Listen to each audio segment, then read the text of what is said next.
Assalamualaikum warahmatullahi wabarakatuh. Masih banyak di antara kita yang mengandalkan kekuatan akal ketimbang kekuatan spiritual. Tidak salah, tetapi tidak cukup. Mengapa? Karena tantangan kehidupan ke depan ini, akselerasinya lari kencang seperti deret ukur, sementara kompetensi SDM kita menghadapi tantangan itu berjalan lamban seperti deret hitung. Artinya dari waktu ke waktu semakin ada kesenjangan, disparitas antara tantangan di satu sisi dan kompetensi di sisi yang lain. Oleh karena itu perlu penguatan spiritual. Boleh saja Anda kuat secara fisik.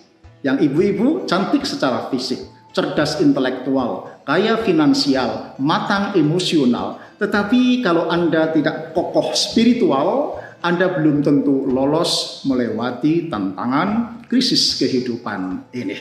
Nah, bagaimana mengakses kekuatan spiritual itu? Yakinlah bahwa bersama Allah kita bisa. Kenapa begitu? Iman itu artinya percaya. Mestinya orang yang beriman adalah sosok yang percaya diri, pede, menghadapi tantangan apapun dan dimanapun. Pede bukan sombong, aku kok, bukan. Tetapi pede karena punya Allah yang maha bisa, maha sempurna. Pede menghadapi masa lalu namanya syukur, pede menghadapi masa depan namanya sabar atau optimis. Kalau ada orang mengaku beriman, kok tidak pede, tidak syukur dan tidak sabar, tidak optimis, maka saya khawatir ada masalah dalam keberimanannya. Meskipun tiap malam mereka zikir pakai Asmaul Husna, pakai tasbih sampai merodoli. Tetapi kok tidak pede, ada something wrong di dalam keyakinannya.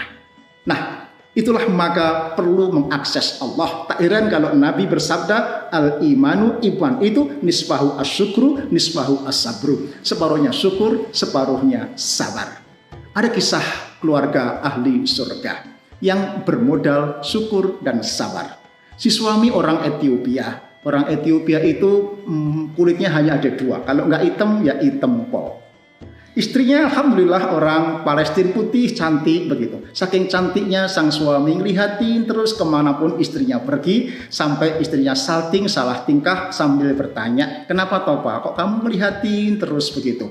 Kata suaminya, apakah aku tidak boleh menjadi suami yang bersyukur? Ingatasi saya sehitam ini kok dapat istri jodoh secantik kamu.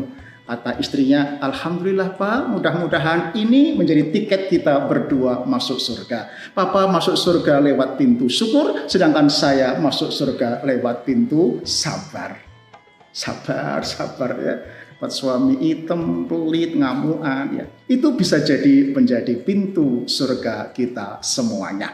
Nah, tidak hanya sikap itu, tetapi orang-orang yang selalu positif melihat keadaan yang terjadi akan mempunyai sikap antusiasme. Ya, bahasa Yunani entheos, di dalam Tuhan. Kata Dr. Shigeo Haruyama dalam buku The Miracle of Endorphin, orang yang bekerja dengan antusiasme dari badannya keluar hormon kebahagiaan, namanya beta endorphin.